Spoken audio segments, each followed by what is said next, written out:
Most people think of an argument as two people who are mad at each other exchanging viewpoints, but usually not in a very nice way. There's a lot more to an argument than just that, though. To be successful in an argument, there are three critical ingredients. Ethos. Ethos.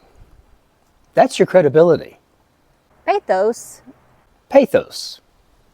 That would be your appeal to sympathy, to feeling. And logos, or as some people say, logos. Logos. That would be an appeal to logic, reason, perhaps accountability. When you're trying to make an argument, there are four distinct methods that you can use. You've got the deductive, you've got the inductive, you've got the Toulmin, and the Rogerian methods. Of these four arguments, the latter two, Toulmin and Rogerian, are based on qualifiers and rebuttals, and respectively, finding common ground. But let's talk about deductive and inductive real quick. When we're talking about deductive arguments, think of the classic example. All men are mortal. Socrates is a man. Therefore, Socrates is mortal. Inductive is the exact opposite, and based on some kind of wishy-washy statements to begin with. Most Greeks eat olives. Socrates is a Greek, therefore Socrates eats olives. Bit of a fallacy in there. Can you spot it? Sometimes we have to make a case for something. This is part of normal human life. But when you're making a case, when you're making an argument for or against or about something, you don't have to sound like some wingnut weirdo in the House of Representatives. You can actually make it an elegant statement. And elegant statements, the art of an elegant argument, well, that's important in the life of a gentleman bon vivant.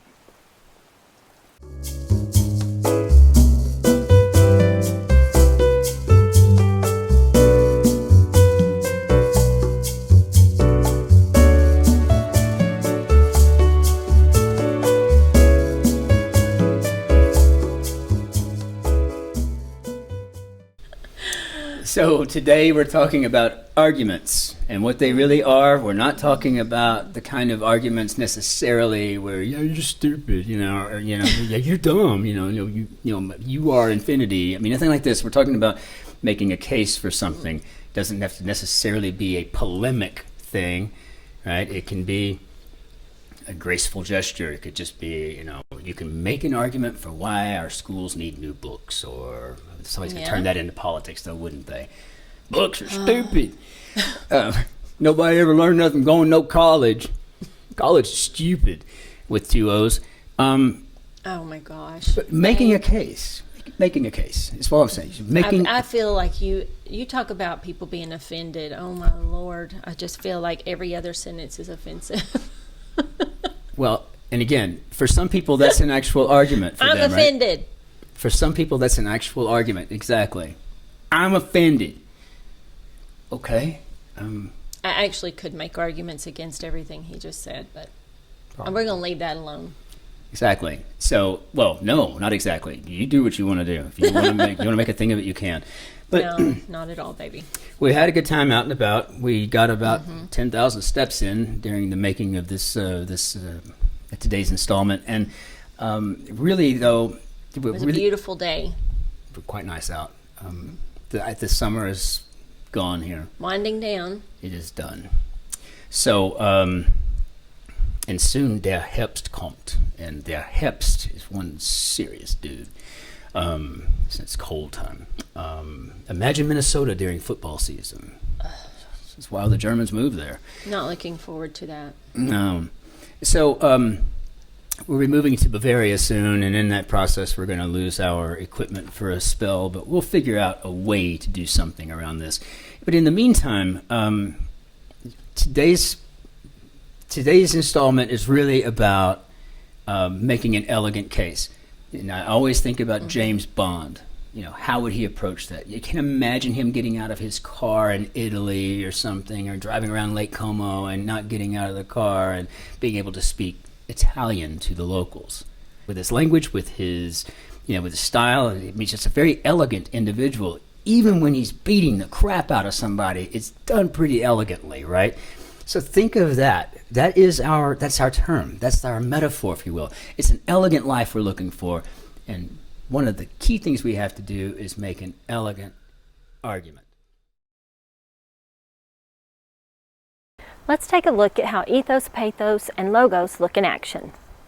Let's think about maybe making a case for supporting military action in another part of the world.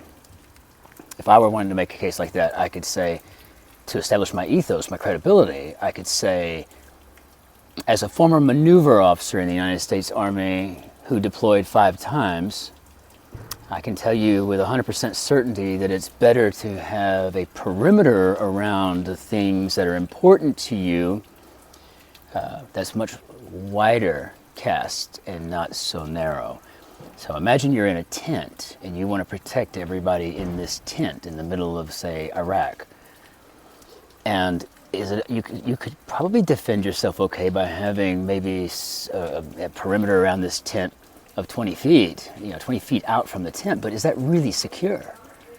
Is it better to have 20 feet or is it better to have 20 miles, right, And do you have the ability to support that? So if you wanted to make a case for that, if I wanted to make a case for that, I would say, as a former maneuver officer with combat experience, I could say unequivocally that it is better to have a larger boundary, perimeter, security mechanism than it is to have a smaller one.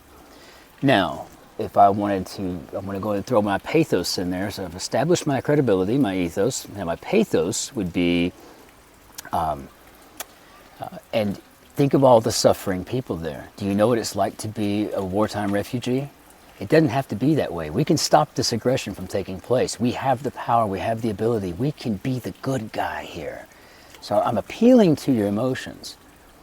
And then with logos, right? How do we bring the logic? How do we bring it full tilt all the way around to finish our argument? We could say, in this hypothetical, I could say, it would be a lot cheaper to defend this small country than it would be to have to defend all of Europe or all of Africa or the United States in another invasion, etc., right? It's better to get involved in small areas, right?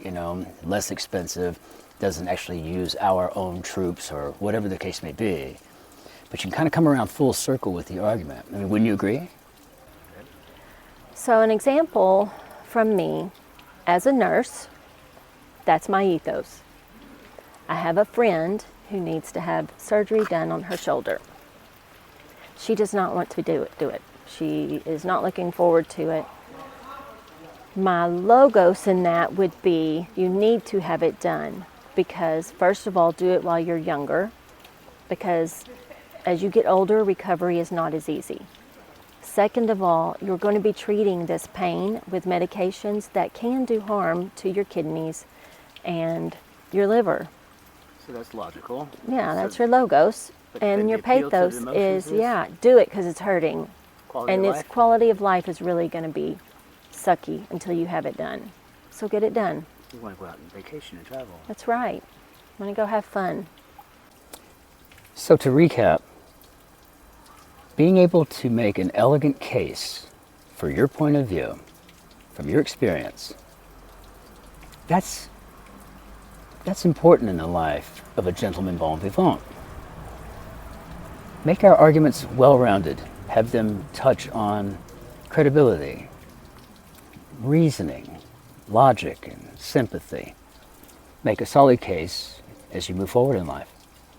And remember, more than anything else, there have been many times in life where I've had no money, but I like this closing. This is a good close. There were many times in our lives where we had no money. But we have never been poor. But we were never poor. Not a single time have we ever been poor.